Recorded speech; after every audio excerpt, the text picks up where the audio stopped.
जयराम जी की दोस्तों, सुप्रभात। और कैसे हैं आप लोग? पहचान तो रहे होंगे, आपका दोस्त, आपका साथी परविंदर चौहान। दोस्तों, अभी परसों की ही घटना है, परसों की बात है। एक बहुत ही दुखद समाचार सुनने को मिला कि एक हमारे जानने पहचानने वाले सर थे, आप भी जानते होंगे शायद उनको, मास्टर यशपाल सिंह चौहान, सोंपरी के रहने वाले, ग्राम सोंपरी है, शायद नाम तो कुछ और भी है उसका, शिवपुरी, हमारे पास में ही है अफजलगढ़ के।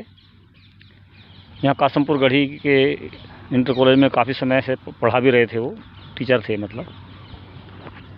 तो वो उनके बारे में थोड़ा सा दुखद सूचना ये मिली कि वो गुजर गए, छोड़ गए दुनिया।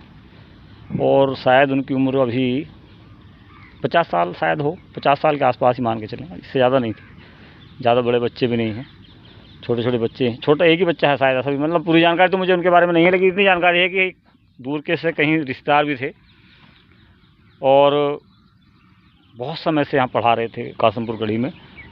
और जो उनके बारे में सुनने में आया है कि वो बिल्कुल भी किसी भी ऐब में नहीं थे, ऐब नहीं करते थे, किसी भी तरह का शौक़ नहीं था। जैसे कि सिगरेट नहीं पीते थे, दारू वगैरह भी नहीं इस्तेमाल करते, शराब वगैरह भी। और खान पान में भी बहुत ज़्यादा मतलब एहतियात बरतते थे, एहतियात ही कह सकते हैं, ये शब्द है एक उर्दू का, मतलब बहुत ही ज़्यादा एकदम कह सकते हैं कि अपने खाने पीने को लेकर सचेत थे। बहुत अच्छा खाना बताते, खाते थे, ज़्यादा इधर उधर का नहीं खाते, क्योंकि उनको थोड़ी प्रॉब्लम कुछ साल पहले से ही हार्ट की प्रॉब्लम होने लगी थी। अच्छा, इतना सब कुछ आदमी मतलब करता है, जैसे कि अपने आप को खान पान से, गलत खान पान से बचाता है, गलत चीज़ों का इस्तेमाल नहीं करता है, लेकिन फिर भी वो इस हृदयघात की जब पेट में आ जाता है, ऐसा क्यों हो रहा है, ये हमारे लिए समझने की चीज़ है। और मैंने उनका जिक्र इसलिए किया क्योंकि उन्होंने कोई भी गलत आदत नहीं पाली हुई थी, फिर भी उनके दिल में प्रॉब्लम हुई और वो बहुत ज़्यादा लंबे समय तक संघर्ष नहीं कर सके अपने दिल के साथ, और अंत में उनके दिल ने उनका साथ छोड़ दिया। इसीलिए मैं उनका जिक्र कर रहा हूँ, क्योंकि उन्होंने कोई भी ऐसा काम नहीं किया था जो आमतौर पे कहा जाता है कि जी शराब पीने वालों को, या बहुत ज़्यादा उल्टा सीधा खाने वालों को, या बहुत ज़्यादा धूम्रपान करने वालों को ये समस्याएं आती हैं, कैंसर की और बीपी की और बोले तो हार्ट की। लेकिन वो तो बहुत ही सुलझे हुए बंदे थे, समझदारी से सब कुछ काम करते थे, लेकिन फिर भी हार्ट ने जो है पूरा साथ उनका नहीं निभाया। क्या वजह रही होगी, डॉक्टर लोग ज़्यादा बेहतर बताते हैं, और डॉक्टरों का ज़्यादातर यही कहना है कि जी हार्ट की जो प्रॉब्लम्स आ रही हैं वो ब्लॉकेज की वजह से आ रही हैं, ब्लॉकेज हो जा रहा है हमारे नसों में, और वो हार्ट को जो है परेशान कर दे रहा है, यानी कि ब्लड हमारे हार्ट में वापस नहीं आ पाता ब्लॉकेज की वजह से। अब ये सब चीज़ें डॉक्टरी लाइन से संबंधित हैं, और इनको जो है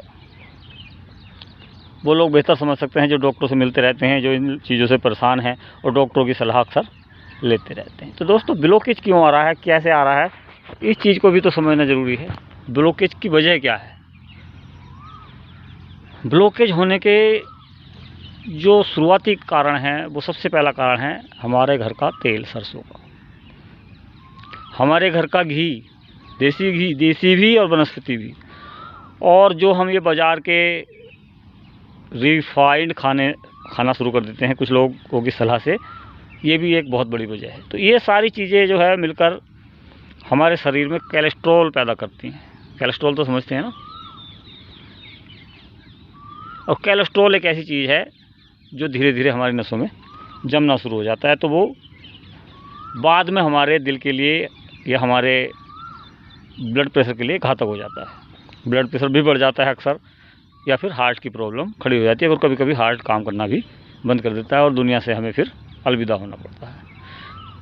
अब वो जमता कैसे है, उसके बारे में मैं बहुत सारी वीडियो पहले भी आप लोगों को दिखा भी चुका हूँ। तो दोस्तों, मानोगे तो खैर आप नहीं इस चीज़ को, सरसों का तेल नुकसानदायक है, लेकिन फिर रिसर्च से साबित हो चुका है कि सरसों का तेल भी हमारे शरीर में, हमारी नसों में जमता है। अब क्या किया जा सकता है बताइए? आप बदलोगे नहीं सरसों के तेल को, तो आप खाते रहिए, मना भी नहीं कर सकता मैं, क्योंकि आपको तो ये परंपरागत लगता है, आपके दादाओं ने, आपके पिताओं ने, आपके दादा के दादाओं ने भी खाया है, तो आप उसको क्यों छोड़ेंगे? नहीं छोड़ना चाहिए। अच्छा, आप ये नहीं देख रहे हैं कि आपके जब दादा खाते थे या आपके परदादा खाते थे, वो इस तेल को कौन से वाले को खाते थे, प्लस उस तेल को खाने के बाद वो क्या क्या करते थे, ये आप नहीं सोचते हैं। लेकिन ये सोचते हैं कि हमारे दादा परदादा ने खाया था तो हम भी खाएंगे, ये हमारे लिए लाभदायक है। तो दोस्तों, अभी भी समय है, समझिए इस चीज़ को, ये हमारे लिए लाभदायक अब नहीं रहा। क्यों? क्योंकि हम लोग वो मेहनत नहीं कर सकते, वो मेहनत नहीं कर पाते हैं जो हमारे बाप दादाओं ने की थी, प्लस वो वाला तेल नहीं खा रहे हैं हम जो हमारे बाप दादा खाते थे। हम जो खा रहे हैं, हम पीली सरसों का तेल खा रहे हैं। पीली सरसों मतलब जहरीली सरसों। काली सरसों का तेल खाते थे वो लोग, ये भी ध्यान करो आप। दूसरी बात, तो पिलता कौन से तेल कोल्हू में था, ये भी देखो, लकड़ी के कोल्हू में पिलता था दोस्तों। ये फास्ट स्पीड वाले कोल्हू में नहीं पिलता था। जल जाता है इस समय जो तेल है, वो गर्म होता है, जल जाता है, देखा होगा आपने भी। लेकिन हम इस चीज़ को क्यों समझेंगे? क्योंकि हमारे बाप दादों ने खाया, हम तो ऐसे खाएंगे। हम इस चीज़ पे नहीं गौर करेंगे कि हम कौन से तरीके से उसको तेल को पिलवा रहे हैं और कितना ठंडा या कितना गर्म हम तेल खा रहे हैं। इन चीज़ों को हमें समझने की ज़रूरत नहीं है, क्योंकि समझेंगे ही नहीं। हमारे अंदर समझदारी ख़त्म हो चुकी है। हमें तो ये करना है कि हमारे बाप दादाओं ने किया, हम भी करेंगे। तो दोस्तों, जैसी इच्छा हो वैसा करिए, लेकिन इतना मैं भी बता देता हूँ आपको कि ये सरसों का तेल जहरीला है, जहरीला है, जहरीला ही रहेगा। अब ये सही होने वाला नहीं, क्योंकि हम लोगों के अंदर जो लालच है, वो लालच ख़त्म होने वाला नहीं है। तो ये सरसों का तेल भी सही होने वाला नहीं। जो समझदार लोग हैं उनके लिए सलाह है कि आप लोग राइस ब्रान ऑयल खाया करें। राइस ब्रान ऑयल खाने में भी, चुपड़ने में भी, रोटियों में और दाल में या सब्जी में डाल के खाने में भी कामयाब है, कारगर है। उसके खाने से आपके नसों में कोलेस्ट्रॉल नहीं जमेगा। और अगर आप आरसीएम का तेल खाते हैं तो उससे बढ़िया तेल तो कोई बाज़ार में है ही नहीं। नॉर्मल बाज़ार में नहीं है, विशेष बाज़ार है आरसीएम का अलग, उसी बाज़ार में ये मिलता है। नॉर्मल बाज़ार में कुछ समझदार लोग रखने लगे हैं दुकानों में, लेकिन आप लोग उनसे मांगते नहीं हो तो वो आपको देते नहीं हैं। कुछ अच्छे लोग समझदार जो दुकानदार हैं वो रखते हैं, अपने घर में यूज करने के लिए ले लेते हैं। वो 8-10 लीटर तो वो रख लेते हैं आराम से, और महीने में 4-5 लीटर खर्च हो जाता है। बिकेगा ठीक है, नहीं बिकेगा तो अपना अगले महीने उनके काम आ जाता है। तो वो समझदार लोग तो रखने लगे हैं, लेकिन आप लोग मांगोगे तो वो आपको देंगे।